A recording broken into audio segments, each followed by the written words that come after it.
Nous, députés européens du Mouvement démocrate, tenions à vous laisser aujourd'hui un message qui se résume en 2 mots. Remerciement et espoir. Remerciement pour le confinement que vous observez chez vous, comme nous-mêmes nous le faisons. Remerciement pour nos soignants, remerciement pour ceux qui font tourner quand même notre économie en télétravail dans les entreprises stratégiques.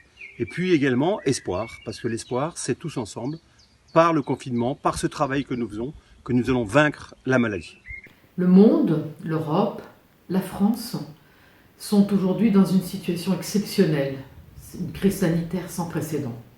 Alors moi, je vous demande une seule chose aujourd'hui, c'est de rester chez vous pour lutter contre la propagation de ce coronavirus, pour protéger notre personnel de santé, mais aussi les personnes qui travaillent dans les supermarchés, dans les magasins alimentaires, dans les services publics et dont nous avons plus que jamais besoin pour vivre. Alors moi je donne l'exemple, je suis députée européenne, comme tous mes collègues, nous travaillons depuis chez nous, nous nous préparons pour sortir de cette crise et la gérer. Pendant le confinement, notre travail continue.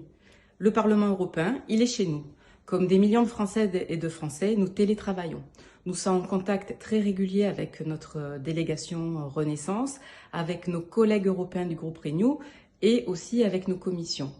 Et bien sûr, parce que nous sommes chez nous, nous sommes au contact du local, en lien avec les préfectures pour suivre la situation dans nos départements. Lutter contre cette pandémie, ce n'est possible qu'avec une coopération européenne et internationale.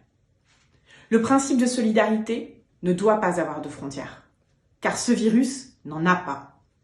Cette situation, elle nous appelle à mener une réflexion sur l'unité européenne, notre dépendance avec de nombreux acteurs sur de nombreux secteurs, et nous invite à bâtir une Europe souveraine. La crise sanitaire que nous traversons n'est pas sans lien avec la crise environnementale, la perte de biodiversité sur laquelle nous continuons de travailler, y compris aujourd'hui dans notre confinement. Mon deuxième message, c'est pour évoquer la formidable résilience de l'être humain dans des conditions extrêmes.